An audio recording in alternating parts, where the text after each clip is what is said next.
G'day everyone. Today I'm finally starting the process of stripping out the inside of the bus, and the first thing I'm going to do is remove all the seats.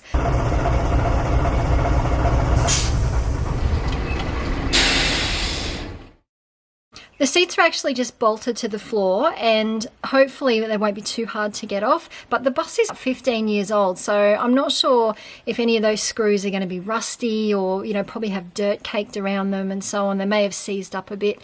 So I'm going to give it a go by myself. I may end up having to get a second person to get underneath the bus and hold the nut while I loosen the bolt, but we'll see how we go. It is extremely hot and humid today. I mean, I'm already dripping in sweat and I've hardly done anything.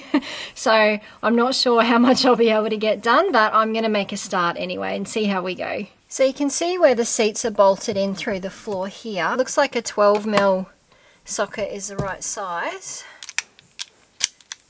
Let's see how we go.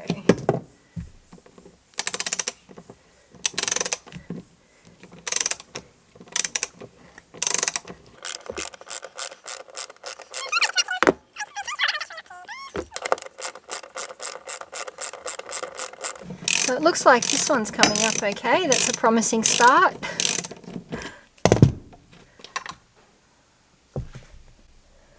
Okay, well there's one down. There's about 100 more to go. It'd be nice if they were all that easy. So each of the seats is attached by 4 bolts. There's 2 in the floor and then there's also 2 that are in brackets attached to the wall. So just need to remove the 4 bolts for each seat.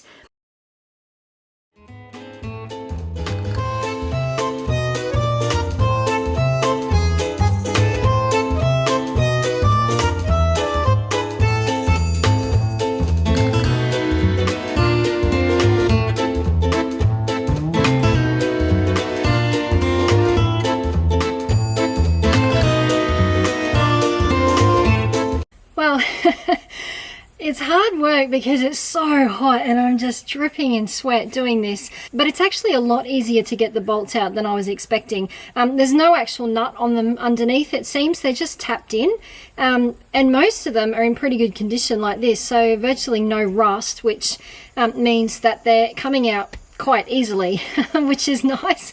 Bit of an unexpected surprise.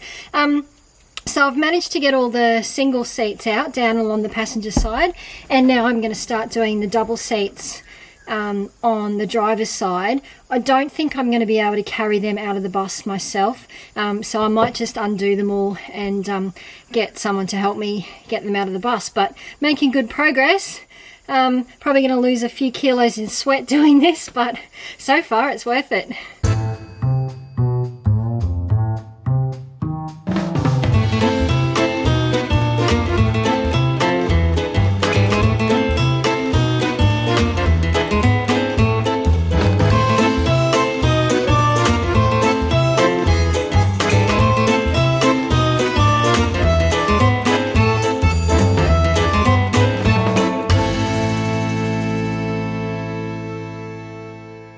Well, I managed to remove all 20 seats pretty easily, actually, a lot easier than I was expecting, which is a nice surprise.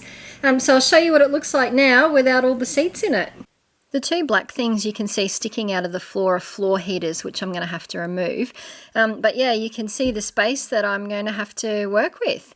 I was actually hoping it might look a bit bigger when I took the seats out, but it still looks really tiny. It's obviously not a nice flat floor like the big bus was. There's the wheel arches sticking up out the back, and this hatch in the floor here is where the starter batteries are underneath, so I need to keep that free. And also this little hatch at the back is where the access for the fuel sender unit that goes down into the fuel tank is. So there are a few things in this bus that I have to work around when I'm designing my layout, so there are a few extra challenges with this one. So there was also a few of these brackets in the floor at the very back of the bus being used to hold the jack and the tyre changing tools and stuff, and they were bolted to the floor with the same kind of hex head bolts, so most of them were pretty easy to remove. There were a couple of bolts that were really stubborn and I couldn't get them out with just the socket spanner, so I got my vice grips onto them and that did the trick. Okay, so it's day 2 of stripping out the bus. It's another really stinking hot day, but I've got the fan on in the back there. Yesterday I took out all the seats and a couple of little brackets and things that were bolted into the floor. And today I want to tackle the wall panels. So all these panels that are along the inside of the walls is what I want to try and get off today. So some of them, these top padded sections look like they're screwed in to the wall underneath, and then I'm not sure about the bottom section. I think it might just pull off. There's these button type, plastic button type things here that hopefully will just pop out. I'm a little bit nervous about stripping the walls, to be honest, because if you've been following my videos for a while, you'll know that it was when I started stripping the inside of the walls on the big bus that I discovered major rust. That I ended up having to spend a fortune getting fixed. So I don't want to have to go through that again. I haven't seen any evidence of rust under the windows along the sides at all in this bus from what you can see from the outside. So fingers crossed it's okay. Hopefully when I pull the walls off the inside of this one, I won't find any nasty surprises.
Happy so far. I can't see signs of any rust at all. So that's a relief. So I'm going to go ahead and do the same thing now for the rest of the bus, and hopefully the rest of the frame will look just as good as this bit. So I just wanted to show you these because they're actually different to these sort of buttons here. You can just literally just pull them straight out. They come out fairly easily. These ones here, if you just try and pull them, they're a lot more tightly locked in there. And if you can see, they actually look different. So these ones here have just got like a solid surface on the top. These ones here have actually got a little button in the center. And if you push that button in, it's going to be hard for me to do this with one hand while I'm holding the camera, but if you push that button in, you can then pull it out really easily.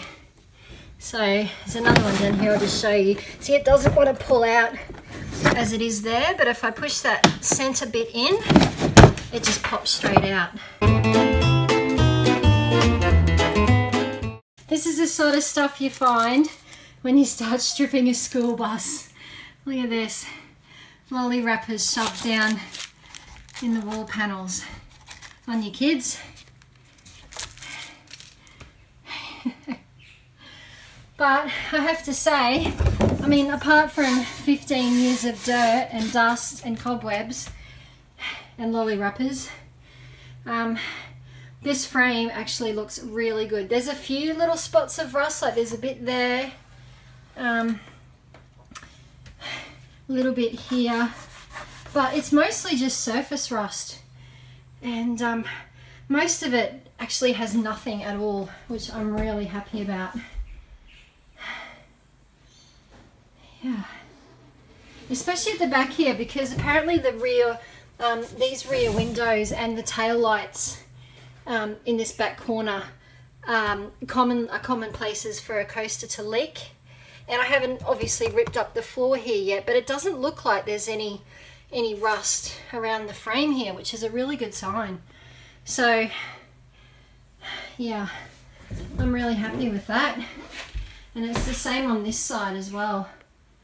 A few little spots in the corner just there, but really